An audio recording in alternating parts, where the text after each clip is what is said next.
And here we are, day 2, for those who watched day 1. If not, go and watch day 1 and come back.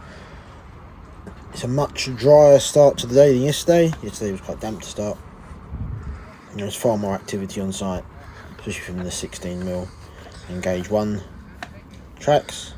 There's some more people on site. Let's go recap the scores from yesterday, day 1. So we come into day 2 with Tom and Tornado still at the top, holding that position quite strong. So these are the lighter trolley set that we spoke about briefly and was mentioned, and they proved to be quite a good set. So first up, Simplex Janine. It's a very sweet little engine. You can see there's quite a few, and the running joke is there's never a high vis when you want one, then loads all turn up at once. There are Guildford members in high vises seemingly everywhere, not all doing something. So there's another joke about a council job in there somewhere as well. So he made a good start, he got off well, and then just more or less ticked along. Didn't really make a fuss. These lighter trolleys working well. They are limited in capacity, but they do work well. They are a lot lighter than the heavy standard big red trolley.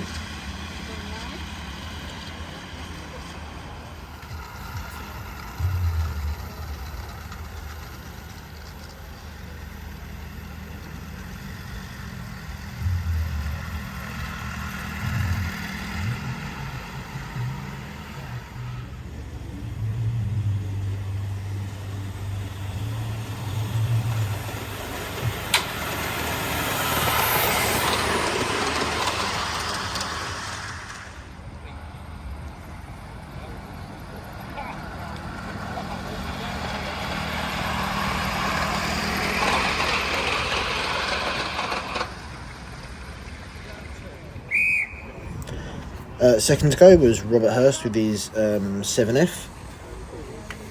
Yeah, hard to get a good shot through so many people. It was good to see what attended today. Rob Hurst did well in his first IMLEC at Maidstone last year, so he was hoping for a good run. So he's opted for the heavier standard trolleys with the guards coach attached. Bit of a slippy start. We'll see how he gets on.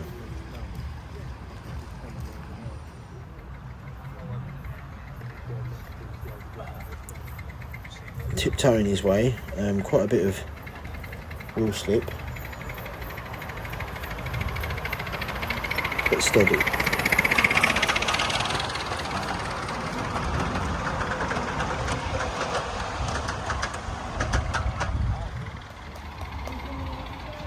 But you just let it plod and got away with it.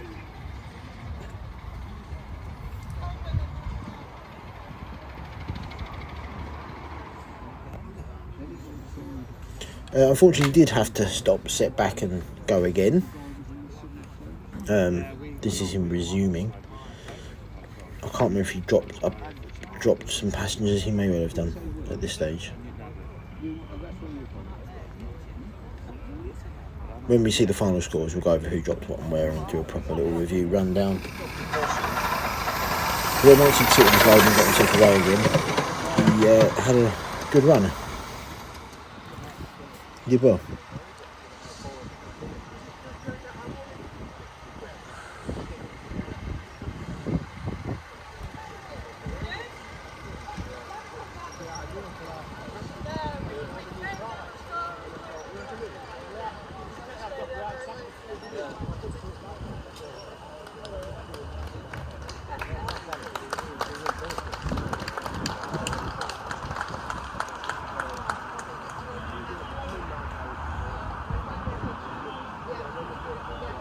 that mean he started the clock? Yeah. So then we had Simon Batten from Romney with a 5-inch Donyon jack.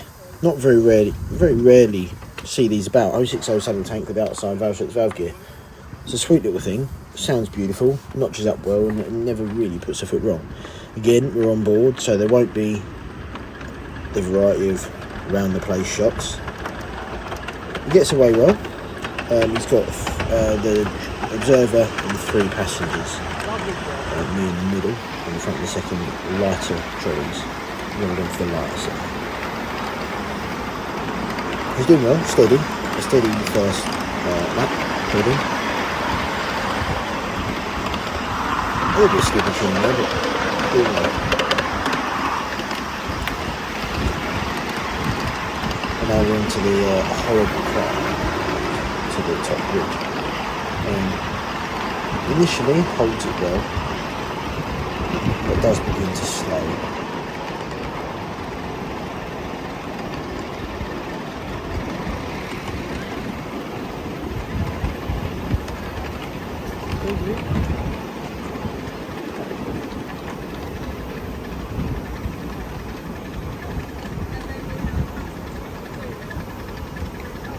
And then what I think is the quickest decision ever made on the matter,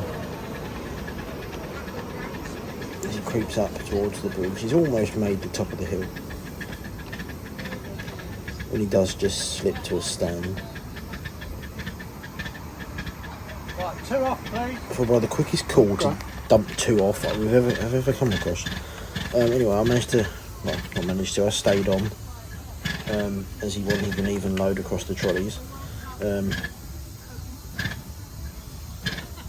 And we get going again. He eases it away. We let it slip until we get away. Remember, the top of the hill is just under that bridge there. You can see the gradient board on there. It comes up 1 in 110 here and then dives down to 72. Transition. By this point, I'm also holding on to the spare water and coal. So this video get us round, but I think I don't do this thread until I'm more holding. He gets away well, he's then running down the other side.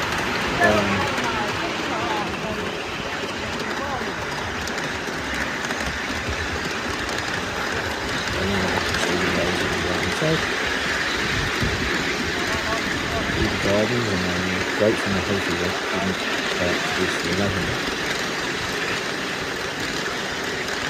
This observer, and the didn't catch his name, was very on the ball and did a passion of it. I don't know where he did, I just didn't see him like playing or something.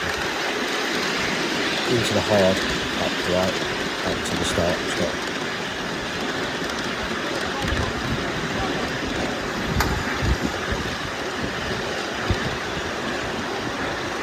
Sounds beautiful and runs just as well. And this is pretty much where we're going to leave it as a video. As I say, holding stuff and trying not to get the spare coal over the floor. At the end of his run, looking pretty as ever. Well, normally I run with a tank that high, but I couldn't, so it was like, alright. Yeah, that makes sense. Yeah, it's a good solution.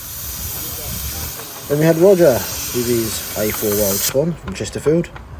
This is an IMLEC semi-regular. It's run a fair few times. Roger's run a fair few times. He knows the game. He knows what he's doing. Always a good one to watch. And usually gives a good performance. Bit of slippage as we pull away, but doesn't everybody. He manages to catch it. He's got a tender mounted regulator in his right hand. He catches it, gets going, gets away quite nicely again. He's got the heavier set and a decent load on.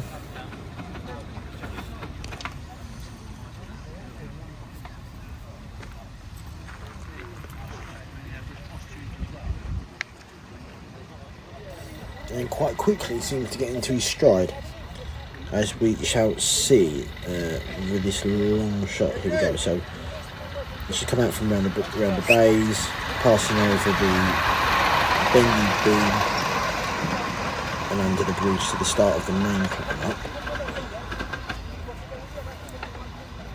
Now this shot, I'm going to stand still and we'll pace him all the way around. Let's get a feel of the place and what we can see from everywhere. So you can see him just heading up the bank there. He's not even, he hasn't even struggled really, he's just cruising it. All around the back of the catering gazebo, heading under the bridge to the top of the climb.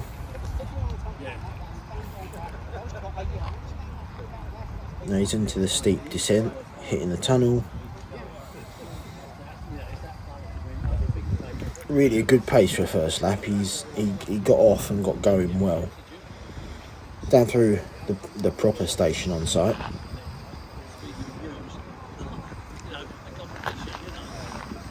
Past the Garden Railway. Around the back of the steaming bays. Just see him between the buildings there. He's behind that shed to us. We'll see him come out behind these bushes. There he is. So now he's still approaching the bottom of the downhill descent. The gradient changes somewhere near that signal post that's in the sunlight. Kind of somewhere about here. And then he's into the uphill right hand back to the start.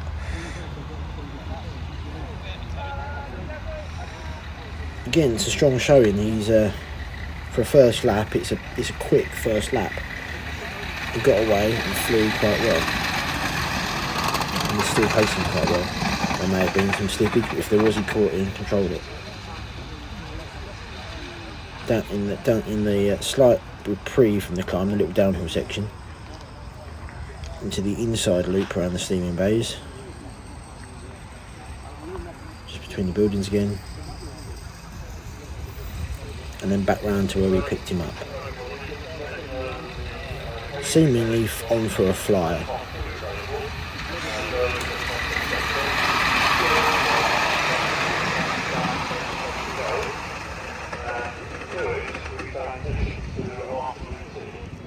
It's a shame it didn't last. A mistimed application of the regulator, and maybe lack of pressure, or it slipped on something. But he did stall, so he sets back and drops some passengers and tries again. And this does go on a few times. He does just keep getting stuck on this sharp rise around the back of the bays. Frustrating, because he was on for a good run there. It does. Well, I did give him a good clean. But yeah, and he got all of it.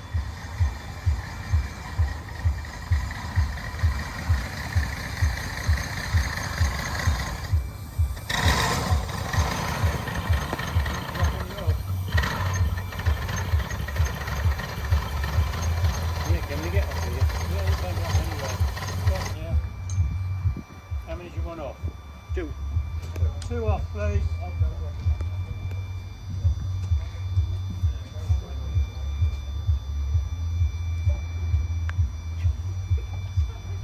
Can you walk along to there and then you'll be all around after we come through?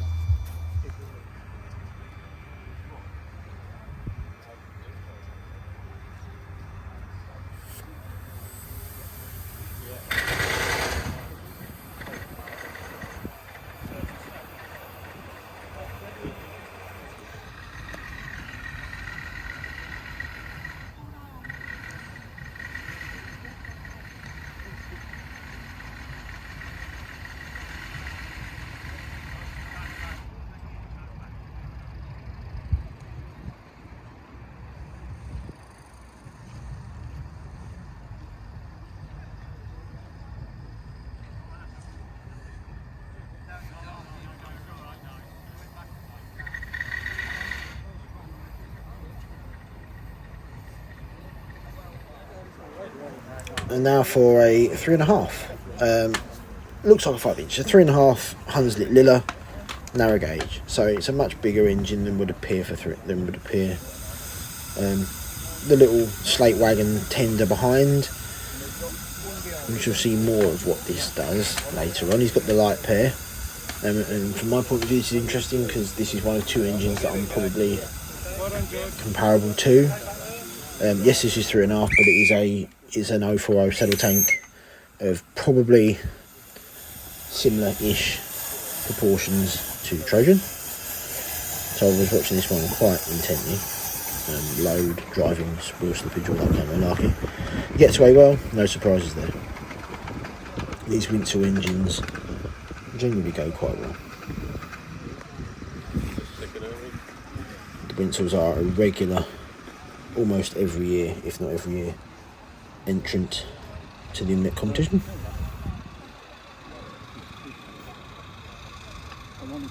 Again, it's a strong start.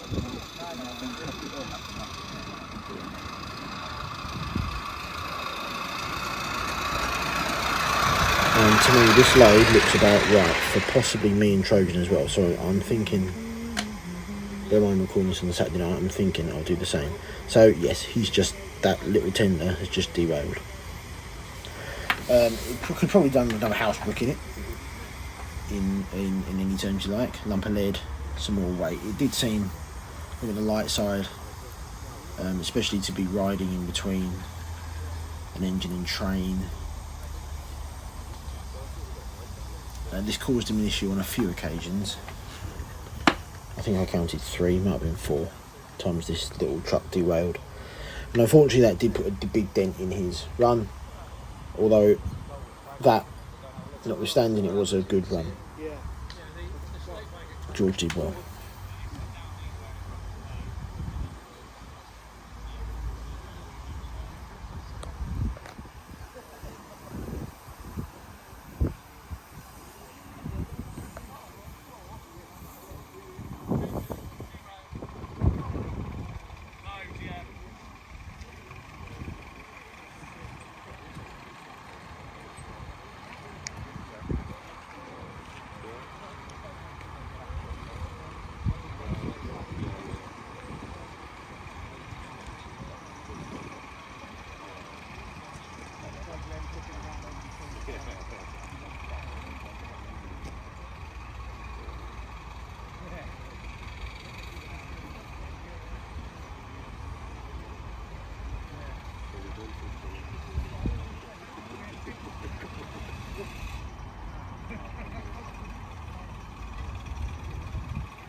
On the 3.5 theme again, this is Andy Nash in his maiden IMLEC run from Romney.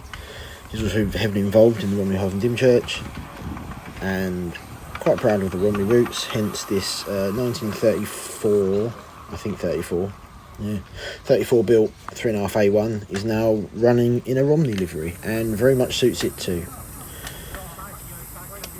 A light load, it's fairly light footed, there's not a great deal of weight in this engine, but it does run very well once you can get it going. So you've got a light train to start, a single passenger, single of the light trolleys. So Andy Observer passenger.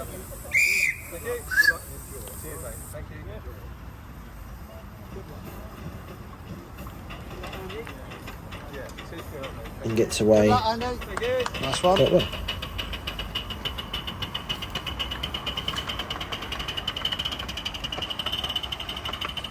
The 3.5 all through this weekend of IMLEC are putting a good show actually.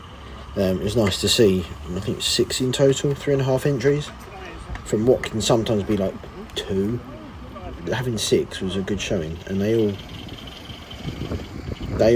went for it. Unfortunately, Andy has now stalled on the right, almost near the top of the climb out from behind the bays. Again, that is one of two areas that are catching people out. One of three, I should say. The climb from the bottom up to the start point, round the back of the bays, and then the long drag. So at this point, he does drop off his passenger.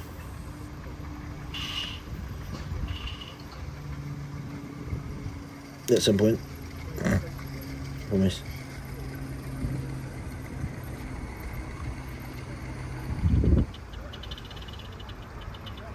Yes, that's his passenger behind the signal to us. And then he does get away. Manages just to coax it up the gradient.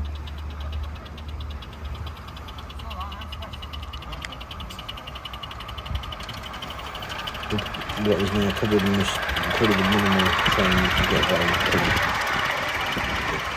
at Guildford's IMLEC with the single seat dynamo car. And into the main climb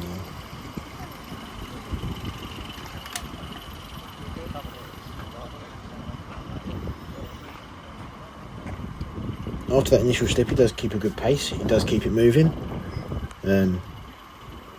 It's not a racehorse; it's a 3.5, but he does keep it moving. There's no issues here. He just runs up the bank, and then sets into a good run. But he never blew off. He never ran out of steam.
After giving it a good run, Andy did unfortunately retire after his grate collapsed, and therefore taking the fire in any hope of continuing with it.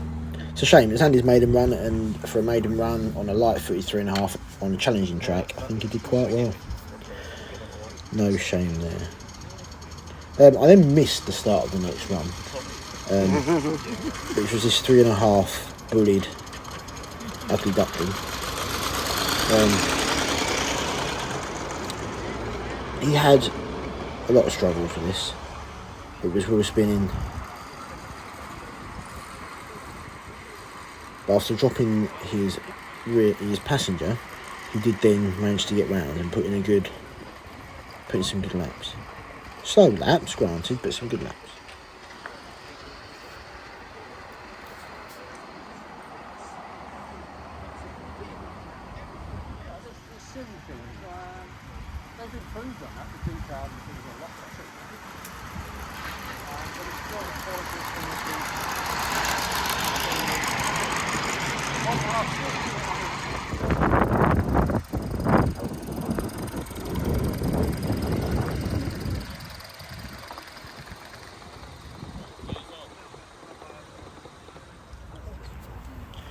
Then this 3.5 4F. Unfortunately, this turned out to be the shortest run of the event so far. This isn't the start, although it looks like the start. This is a video of he made it round one lap and then stopped, having almost no pressure in the boiler for a blow up. Unfortunately, this did use up most of his 8-minute stoppage, to the point where this is the only shot I actually got of him moving, and you can hear and see that he's slowing. To the result that almost as soon as he stopped, his 8-minute timer did run out, and he was forced to retire. We might as well run backwards now. It's probably easier than trying to climb the hill here.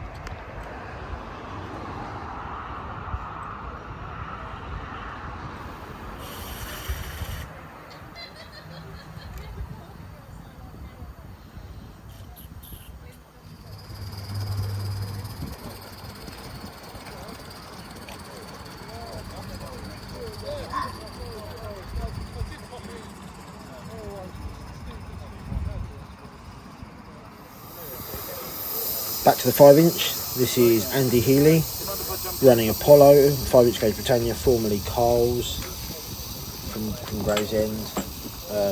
Carl was a regular IMLEC competitor, and so last year, right at last minute, Andy picked up the baton and has continued to put in a good show at IMLEC. This is his second. His first was amazing last year. Again, he's gone with the heavy set. Few passengers. It's a good engine, it gets away well. For me, this was one to watch and one to never miss. Having known Carl.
And he had a good run. He just went and went and went. The engine ran thoughtlessly. Very minimal slippage or issues. Which did give an opportunity to go and find some funny, different spots to call it. As well as a pretty standard running uphill. Ignore this annoying bit of bunting in the back.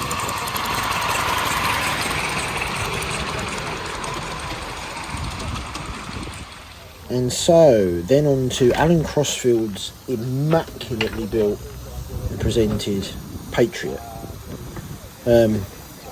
If ever there was a Alan Crossfield's locos are indistinguishable almost from the full size. I've seen a few of these photos now where it's taken within a scale backdrop. You're hard pressed to tell if it's full size, 5" or 00. They are superb locos. They do suffer from a bit of lack of weight though, where they are built so scale and so well. But as you'll see, it does run well, if light-footed. So it gets away with some slippage. It's a slow start.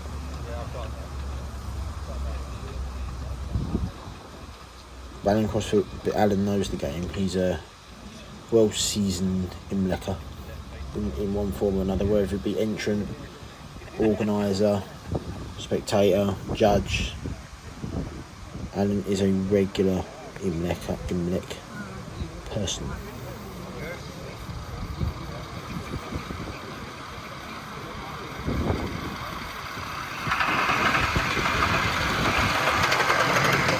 See when there's a real slip going.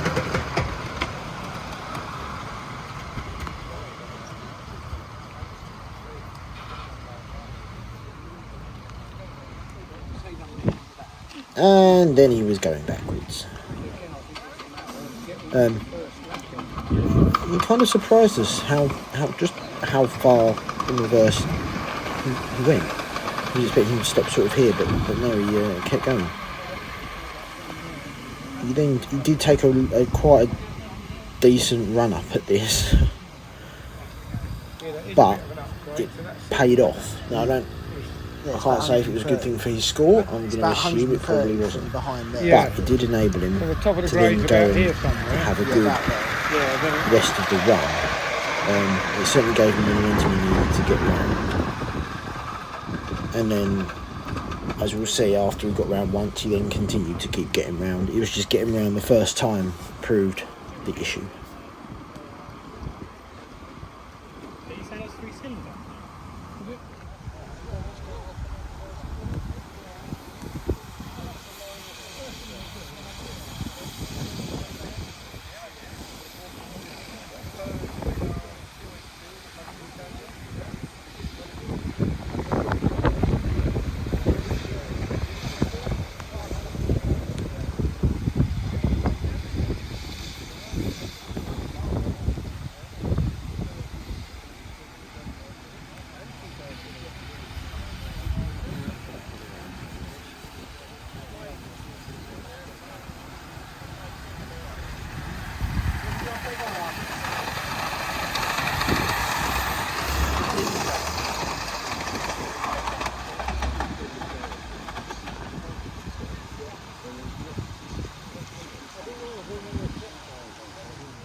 So the final run of the day, Ben Pavia with his, I hesitate to call it netter, although I believe that was the starting point. There are tales that this has massive blocks of lead with tungsten carbide in amongst it. I wouldn't hazard a guess to how much this thing weighs. It's not his first IMLEC entry, it's been in a few. It keeps getting tweaked and updated and amended and modified. But unsurprisingly, Ben being a very much a staple of IMLEC, he's picked his load safe, and there's the engine, and away we go. There's not much to say really, it just went lap after lap after lap. I don't know how many laps he got, but it was a lot. Whilst we watch Ben talk, let's finish this video off. Ben talk, Ben run. Let's finish this video off. So tomorrow is my running day. I am second at 10:15. So that probably does mean a slightly different form of video. I don't know how much I'll be able to get of David Mail, who's running before me with Speedy, or with the B1 that follows me. I believe it follows me. But I should be able to get some decent video of John Cotton's P2, Steve Eaton's 280 Voldemort, and Billy Stock's Britannia that won last year and is defending the title. That'll be up sort of the same time tomorrow night. And then on Monday, we're going to do a recap and a resum of the whole event from spectator. Now, there is no scoreboard to show at the end of this video because by the time I'd left, it hadn't been updated since the 3.5s ran, which was quite a while ago now. So we'll keep you in suspenders and we'll show you the results as I turn up in the morning.